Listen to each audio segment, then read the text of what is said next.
G'day guys, Tom here from Different Drop with our great mate Nicholas Spencer, looking at a brand new range of wines under the Nick Spencer umbrella, P.A.R. or P.A.R. Really exciting new chapter for Nick. And mate, give us the overview of P.A.R. Well, over the last 12 months or so, I've been having all these conversations about this idea that if the Australian wine industry didn't exist as it does now, and we had to start the industry all over again, or start the industry from scratch, what would it look like? Because generations ago we were sort of inspired by Northern Europe, so we're planting Shiraz and Riesling and Chardonnay and Pinot Noir to a lesser extent. But now, because we're getting warmer and planting in different areas, we're sort of, to me, I reckon the future is Southern European grape varieties. We can call them emerging or alternative varieties, but so this brand was kind of born out of the idea of that contemplating what the Australian wine industry might look like in the next 2 or 3 generations. So it's all about varieties like Grenache, Malbec, Tempranillo, Sangiovese. There's some Gamay, maybe some Montepulciano, Grenoble, those sort of things. And I think that's the future of the Australian industry. I don't think we'll ever get rid of Shiraz and Cabernet and Chardonnay. We make some of the greatest of those examples in the world, but I think we'll see a lot more of these varieties. And so that was the inspiration for the brand. I agree with you. So we've got the Sangiovese in the glass here, which is lovely, beautiful, light colour. And now these wines are all coming from within New South Wales, although I believe that's not necessarily the intent with this range. Yeah, they are all from New South Wales at the moment, but that is not necessarily the intent. They're all fermented and matured in amphoras, in little small amphoras. And that's just about kind of trying to find purity in the wines and really let the variety, because I think with some varieties, like Malbec, for example, we don't really know what great Malbec in Australia is at the moment. And I think with emerging varieties, if we keep the winemaking really simple and let the fruit kind of do its thing, then we'll start getting a better feel for what those varieties are in Australia and how they... Because if you just drown it with oak, it makes a yummy wine right now, but you don't really know what the grape's about. That's just beautifully pure, isn't it? Yeah, it's so light and fragrant. Yeah. Almost has like a, dare I say it, a pinosity about it. I know we're getting away from a few of these ones do. It has a Sangiovosity about it. A light touch, let's call it. Lovely. That's gorgeous. And still just beneath the surface there's some nice tannin. I think one of the interesting things with amphoras is, like when you use oak, you get a lot of tannin from the oak, and the tannins are quite sweet, and so that sweet tannin kind of masks the fruit tannins. Whereas with amphoras, they just it's all fruit tannin, so you can really see what the tannins are. 100%. That's a beautiful one, actually. We just tasted these, and I reckon now having another look at Sangiovese might just be my favourite. It's gorgeous. Yeah, it looks. The Sangiovese has had the benefit of being in bottle for a little bit longer as well. Like it's been in bottle for a couple of months now. But, all right, we're moving on to Grenache. So you made a pretty big call at this Grenache a minute ago. You called it the best Grenache in Australia. Yangara, eat your heart out. I did not, for the record. But lovely wine again from Hilltops. Hilltops, yeah. And we were talking about, Grenache is not really an emerging variety in Australia, but I still think in terms of what our industry will look like in the next 2 or 3 generations, I think Grenache will play a really huge part. To me, like we joke in the industry sometimes that Grenache is essentially warm climate Pinot, or almost like Australian Pinot. And I think it's what we should be, if we're looking to make those sort of fragrant, lighter styles of red wine. I think Grenache is the variety to do it with, not Pinot Noir, unless you're in very, very cool areas of I've got to say New South Wales, Orange and Tamarama, but also Victoria and Tasmania and other parts of Australia. Orange, Australia's highest altitude wine region. In New South Wales.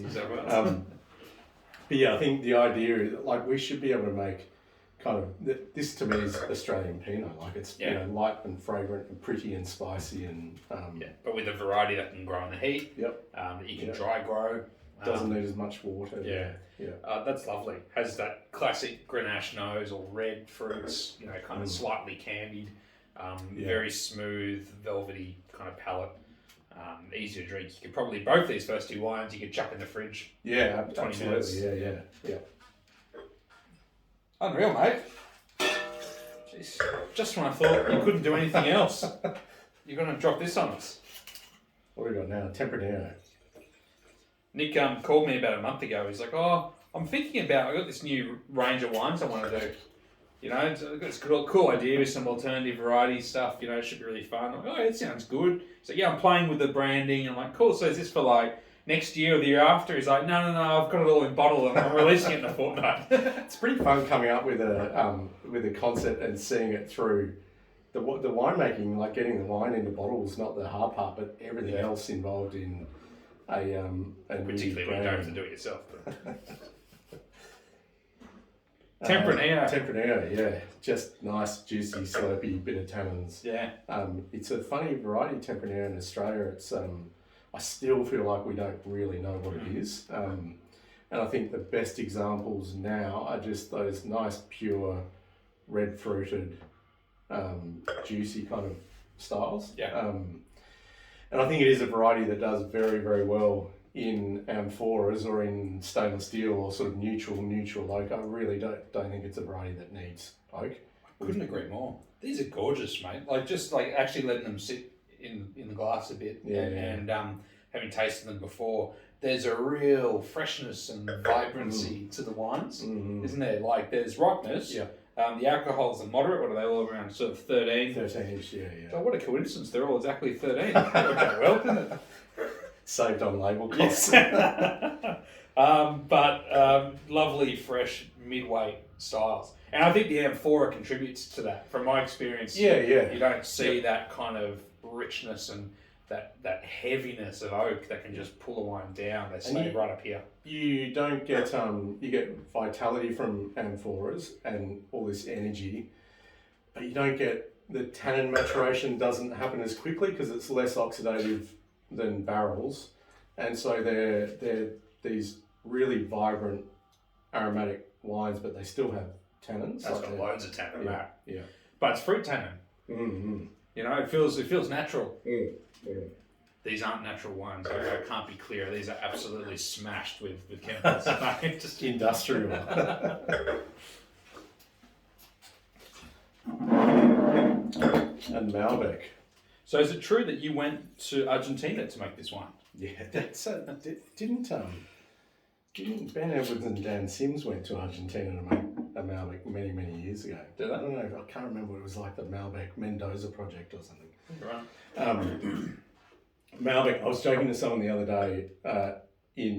I'm showing my age now, but there used to be a cologne. I forget what the brand was, but the idea was if you like X cologne, let's say Dracar Noir or Chanel No. 5 or something, you'll love this fake version of it. And I reckon Malbec's a similar thing to Cabernet. Like if you like Cabernet, you'll love Malbec. And it's a good way of like It's the first winemaker that's given me a cologne analogy. Fair income. Fucking eastern suburbs, much. If you like Pinot, you'll love Grenache. But it's a good, like, for people that don't know anything about Malbec, it's kind of like if I was to describe Malbec, you'll be using that analogy. Yeah. But it's good because it's red fruited, purple colour, similar to Cabernet, but doesn't have the brute of Cabernet. You just... I'm sorry. Brilliant stuff. Sorry, no, I know what you mean though. I know what you mean. It's got that kind of flavour profile, that power, but there's a softness and a richness to it. Yeah. And like what you were saying before as well is that this is sort of the order of weight is increasing as you go along. Yeah. With the little slightly darker colours on the variety names there too. Yeah. We were just talking about this Malbec and I think you were saying like Malbec is still finding its identity in Australia. Yeah. It's like we've got some great old vineyards in Langhorne doing some cool stuff. Yeah. Then you've got some guys over in like Great Southern and Margs, and you've got Yeah. people in McLaren Vale, and it's just a bit all over the place. We all know that Malbec's a good variety and popular, but no one's quite got a handle on exactly what to do. There's nothing really, like the easy way to pick a Malbec in the glass is the colour, because it's got that purple colour. And there's not many varieties outside of, say, Montepulciano that have that colour. But outside of that, it's difficult to